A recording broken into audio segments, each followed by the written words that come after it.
everyone. Reality Tea times 2 coming in. I know it's been a little bit. You haven't had an episode since Tuesday, but I'm probably going to be inundating you with as much as I can today and over the weekend. As much as I can, hopefully.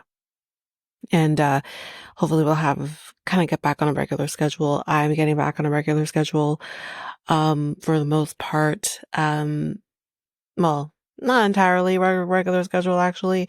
I probably won't be until after Labor Day. We'll kind of get back into a routine. But hopefully that won't affect the podcast too much.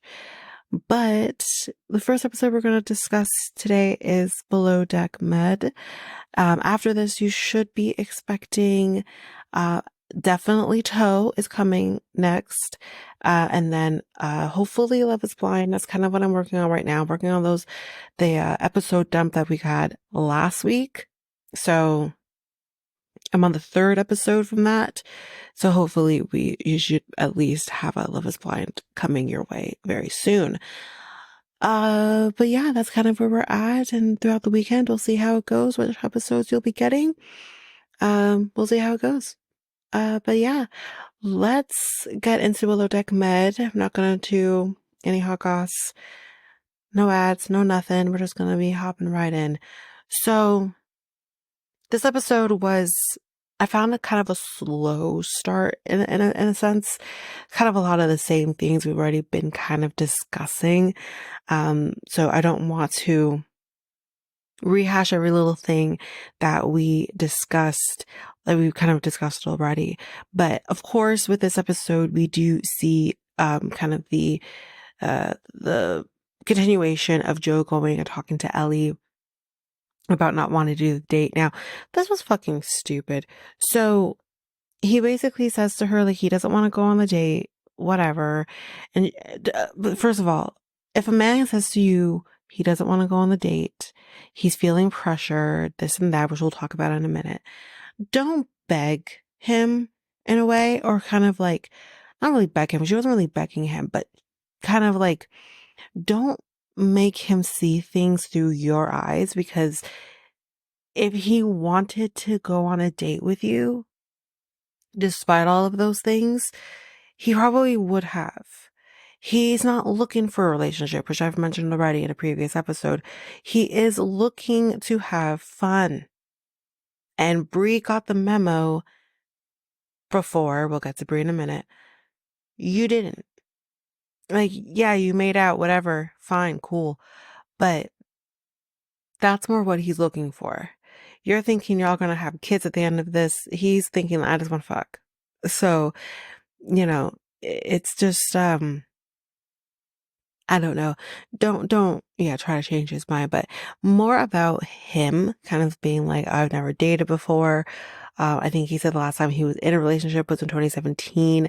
And he said, like, for that, he was with a girl. He felt like he wasn't good enough for her because he was living out of his car and all of that. And I get all of that. Like, I get, like, mentally speaking, when you're in a situation like that and you're in a relationship with somebody who seems to have their shit together and you feel you don't, I understand all of that, but you're not in there no more. You're not there no more. As far as I know, you have a home of some sort that you can go back to when you're not on a boat. So I understand that, but I mean, call it 7 years ago.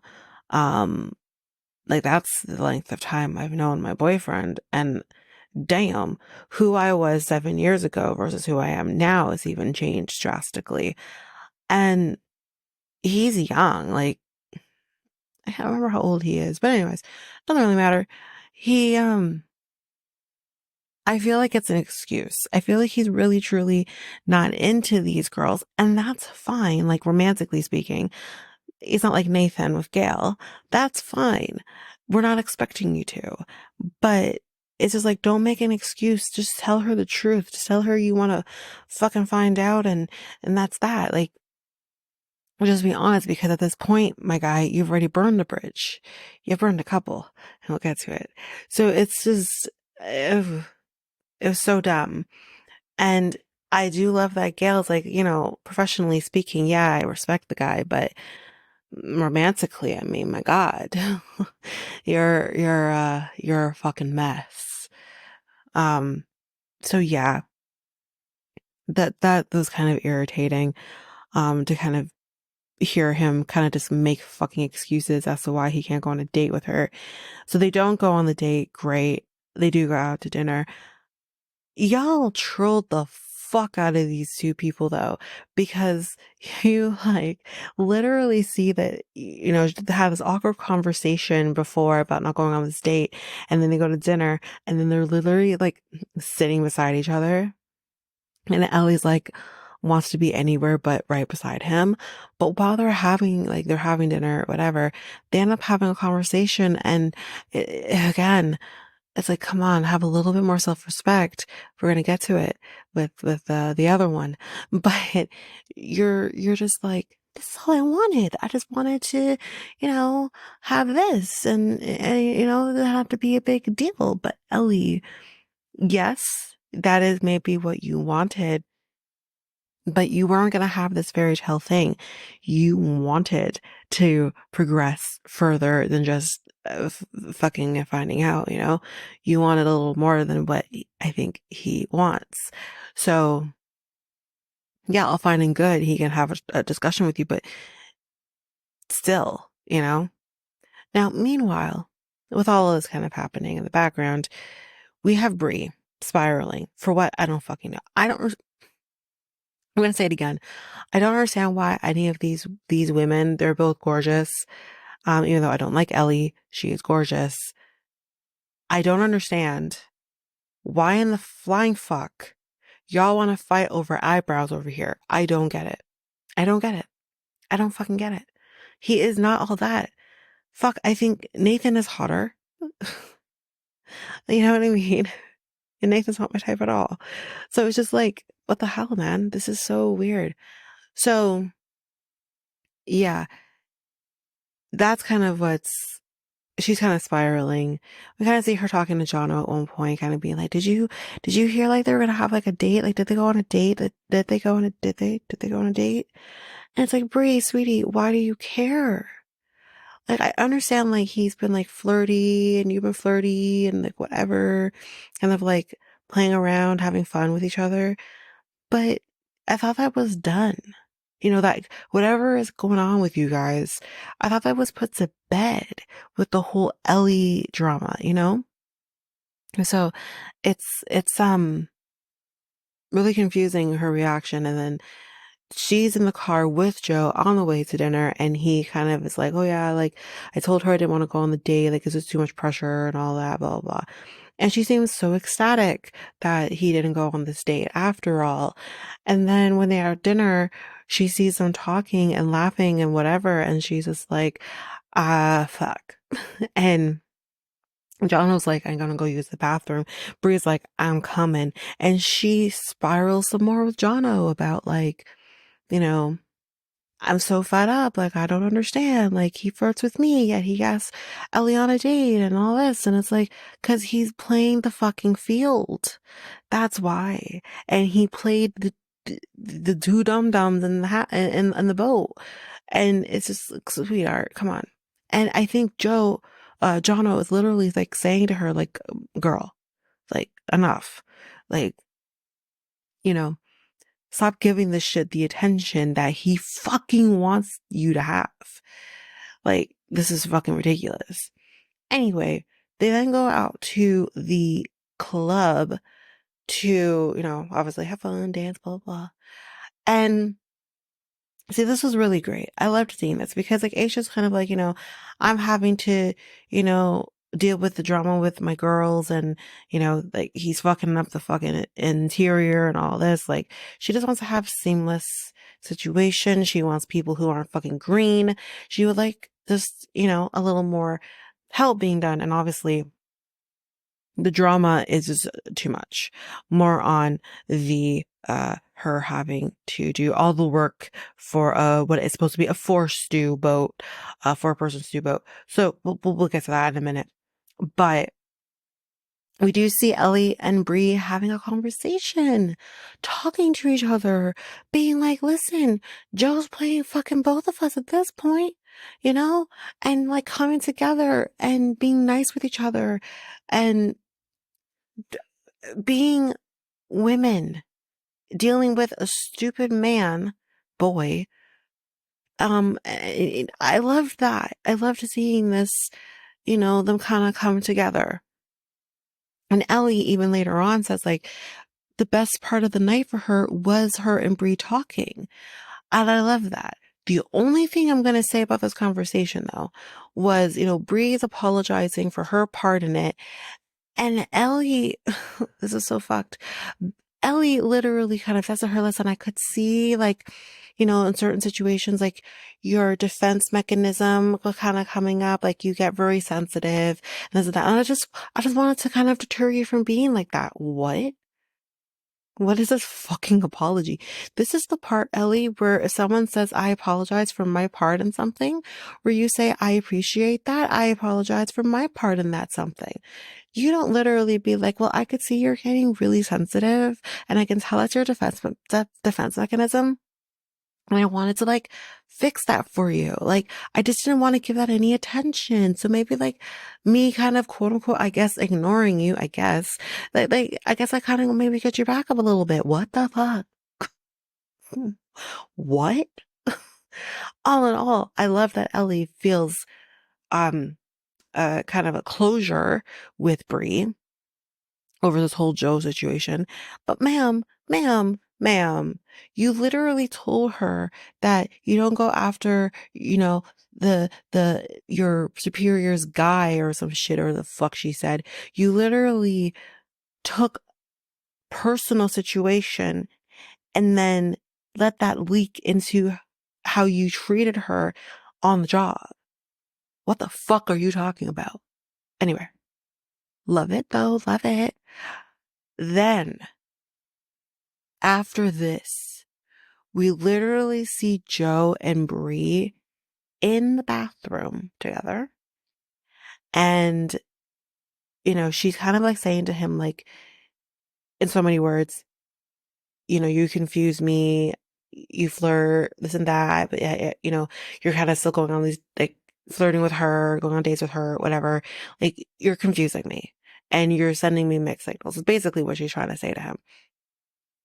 But what she also says to him, which, ladies, I feel like we've all been in this situation before. Mind you, not with a fuckboy. Well, no, my boyfriend was a fuckboy. Sorry. He definitely was a fuckboy. But I've been there with him. Like, obviously, we're stable, we're good now. But before, when it wasn't so stable and it wasn't so good, oh yeah. Oh yeah. Difference is that he told me to assume position and bend over, and I did. And yeah, it didn't stop there. You know what I mean? That's the only difference between what I've gone through versus what Bree's gone through. But also that was with the person that I had that connection with, that I had the history with. You don't got the fucking history with this fucking guy. But she literally says to him, again, I think all of us can kind of know what this feels like, where she's literally like, I really want to make out with you right now. Like, I really want to hook up with you. And Jesus fucking Christ, the tension in that stall, because he literally goes in there, locks the stall door, and all we kind of hear from him is pick a position. Oh, like, I mean, what? Like, I feel like the only position you can assume in this position, in this circumstance is, you know, you know. But yeah, he says that. And then I think he says, lift your skirt up. I think that's what he said. And he's like, oh shit, they're about to. And we keep getting this, the editing was great. But we got like flashbacks to, not flashbacks, sorry. We're going from that scene to Ellie, back to them, back to Ellie. And you're just like, oh fuck, shit's gonna, if Ellie finds out while on the boat, shit's gonna hit the fan. Obviously, Ellie knows now, but shit's gonna hit the fan. So the only thing though is they don't have sex. Nothing happens because he chickens out or he chooses not to have sex. I don't know. I don't know exactly what happened here.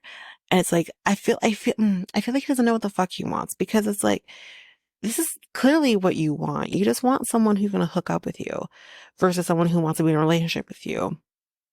And Bree's the hookup girl, at least the one that wants to be in a relationship. You're literally getting what you want and you still want to be like weird about it. I don't know. Like, I think it was for the best.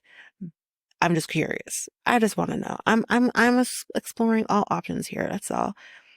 But she gets frustrated with him and says, like, either you're going, oh, I hate this, either you're going to man up and figure your shit out, or I'm going to figure it out for you. And she opts for figuring it out for him. And she says, get out. He gets out the stall and she locks the stall door and he dips. Good for you. Good for you. We're going to get back to that a little bit more though.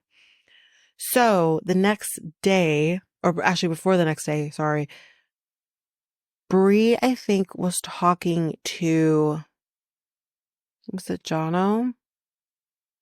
I think it was Jono. And I guess she says, like, to him, kind of probably what happened. And she's like, I feel like I need to talk to him, clear the air kind of situation. And they're like, well, yeah, then do it.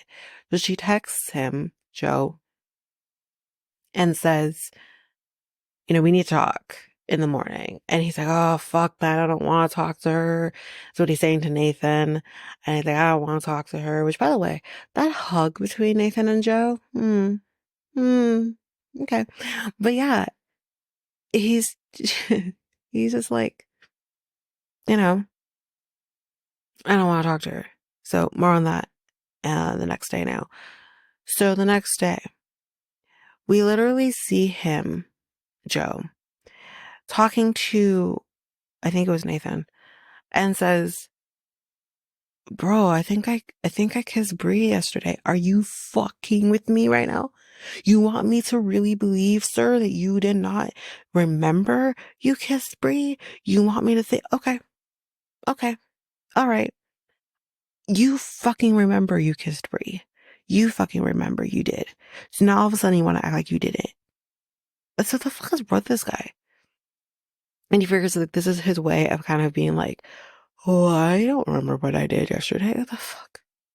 Get the fuck out of here. Anyway, to kind of conclude with the Bree Joe situation here, they do have that conversation, even though he said he didn't want to have it, but he was so drunk, y'all, that he doesn't even remember having, because wait, okay.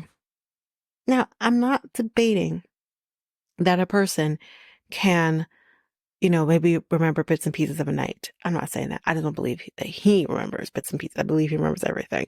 Because he wants to be like, oh, I think I kissed Bree last night. Yet, now he could have looked at his phone later on and been like, oh, but I don't buy it. Because he goes to Bree and he's like, oh, yes, you said you want to have that conversation. So you want to have it now? So you remember that, though. Okay. Alrighty. Sure. But they have that conversation and she says to him, listen, enough's enough. We're not going to keep doing this anymore.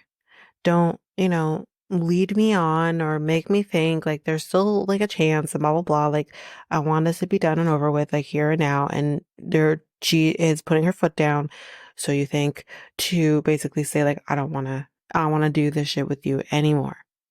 However, in the moment, she says like, I know that I can't keep doing this with Joe, but I also need his help to make sure that I don't. Are you fucking with me right now? Okay. Listen, take it from me. Again, a person who has been there and done that plenty of times. You cannot rely on a man to make sure you don't cross a line that you've drawn for yourself, because he don't give a shit about your lines, your boundaries, none of that.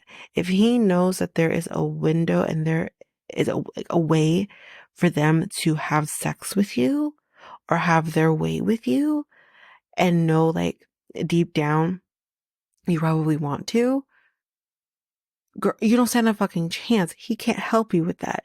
You have to help you with that. And it's not easy. It's difficult. Again, been there and done that plenty of times. But once you create the boundary and you stick to the boundary and you hold yourself accountable, then it's possible. But if he knows there's a little crack in the foundation, please, you can't expect him to help you with that. You guys have already crossed the line and the boundary a little bit already. So, what? When I heard her say that, I'm like, oh, sweetheart, no. Anyway, that's it for kind of that part of it. Let's just quickly talk about laundry. Talk about laundry real quick. So Sandy goes into the laundry room. This is the next day or the same day at this point. And she goes in the laundry room and she sees the mess that the laundry room is, the fact that it's leaking out into the crew mess. And she sees all of this and she's like, oh, this place is a shit show. And Bree is actually on the phone with a friend of hers as she's heading to laundry. And as she walks into the room with like a video call going, she's like, oh, there's Captain Sandy ironing a shirt. And she's like, oh, I can do that for you. She's like, no, that's okay. I don't want you to iron this shirt. What I want you to do is clean this fucking mess up. What the fuck? You can't do this. You can't do this, Bree. This is a mess. You need to clean this up. The shit over there in the crew mess that needs to be cleaned up because people need to have a place to sit while they're eating. All I ever see is Aisha standing up and eating. That's clearly the reason why. Like, we need to clean this up. And she's like, okay, yeah, I'll get it. She Sandy literally says to her, you hang up the phone. Hang up the phone. Which, again, you're on the job, even though there's not a charter, you are on the job. So why are you on the phone during like work hours? You know? Anyway. So later we do see Sandy talking to Aisha, at first talking about where she wants to propose to Leah, and kind of going through that, and you're thinking, oh, she's not gonna bring up laundry. She's not gonna bring it up. By now, we should know, Sandy, because like, oh yeah, by the way, Bree's a shit show. The crew mess is a shit show because everything from the laundry room is leaking into the crew mess. The laundry room was a fuck show, and she needs help. We need to train her more. How do you train someone to be organized? And she says, like, I work in disorganization. I don't know how, because that's not me. And I'm just like, oh God, like And even Jono is like, I want to help her. I don't want her to get fired. And it's just, she's a shit show. But again, it kind of leaves Aisha in a place where she has to go down there. And she explains, like, I have to literally do the job of everyone in this place. Bree doesn't do laundry properly. Ellie doesn't know how to make a drink. And it's just like, I have to do everything. This is too much. And having to go behind Bree and fix her mistakes and or train her, it's a lot. But she goes down there and she's like, listen, can we do better, please? Can we please do better? Because like, I can't keep doing this.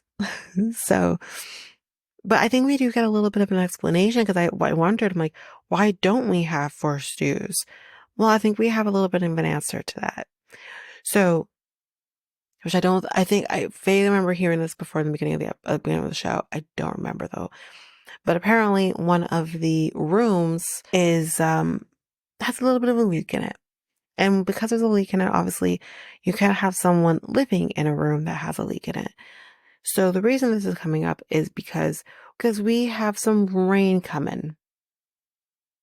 A lot of rain. I believe they said it was 20 or 30 inches of rain. Jesus fucking Christ, that's a lot of rain. And yeah, so basically what we're having to deal with here is a huge downpour, which seems to be leaking into this room. And the reason it's leaking into this room is because there is a flood in the bosun's closet, whatever that is. And there's a thing in there that's like something's going on in there that's causing the flood to happen. They fix it great with Ivan. So was it Ivan or Luca? Or both? It was Luca. I think at first it was Luca. Either way, it doesn't matter whether it's Ivan or Luca. There were a lot. Anyway, so they come and they help fix the situation, and it's fixed. It's great, right? But here's the other problem. With the rain comes a lot of wind, as I think we can all agree on. And we have 40 knots of wind, which means we ain't leaving the dock. And we have our crew, our charter guest coming on now. And Sandy's like, yeah, so we're going to have Aisha like show you around and all that. And then I'm going to have a talk with you guys, which is like, she has to deliver the bad news that we are not coming off dock. So, so they do that or whatever, and they're at the bar, and Sandy comes over. She's like, so yeah, by the way, it's really fucking windy. There's a lot of fucking rain. You know, we have a boat right now that's taking on water, so that's detrimental. We don't want to be, we don't want to have that. Okay. We don't want to have people playing the really sad fucking song that they play at the end of Titanic there. We don't want that. Okay.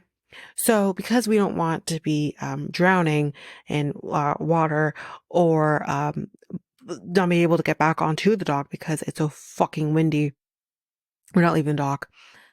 They take it actually really well. Like at first they make it seem like they don't, but they actually really, they took it pretty decently. And you just give them some good fucking food like John O does. And like, yes, they're happy. So the issue is though, the rain doesn't really fucking stop. The rain keeps on going and going. And to the point where we're having a leak again in that room. But I thought we fixed the problem. Turns out we didn't.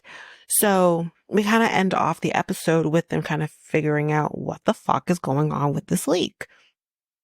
So yeah, guess we'll find out what the fuck is going on with the leak.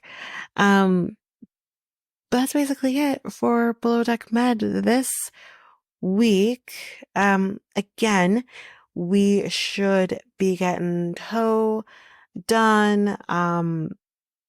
Next, should be getting that next, hopefully. And then yeah, we'll work on Love is Blind throughout this today into the weekend, hopefully. We'll work on that. And yeah, that's basically it for this episode of Below Deck Med. So if you like what you heard, please rate, review the podcast on either Apple Podcasts or Spotify.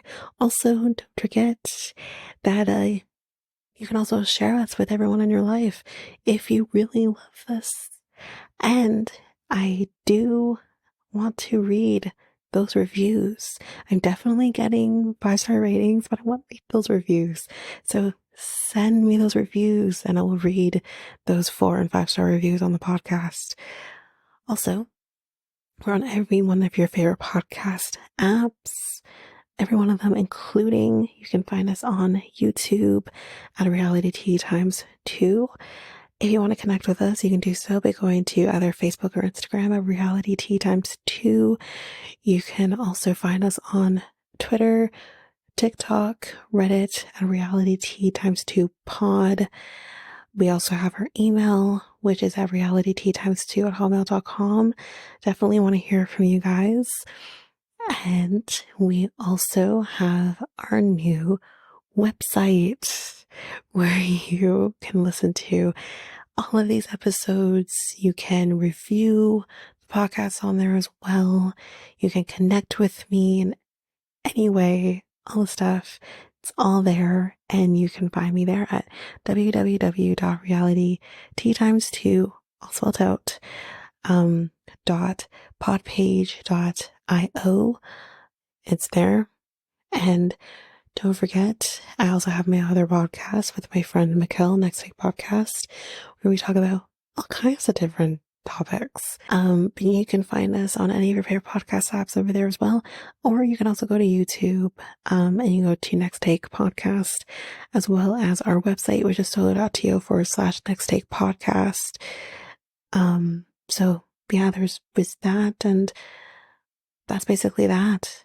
And again, don't forget, if all of this information is overwhelming, we do have all of the links, everything in our show notes.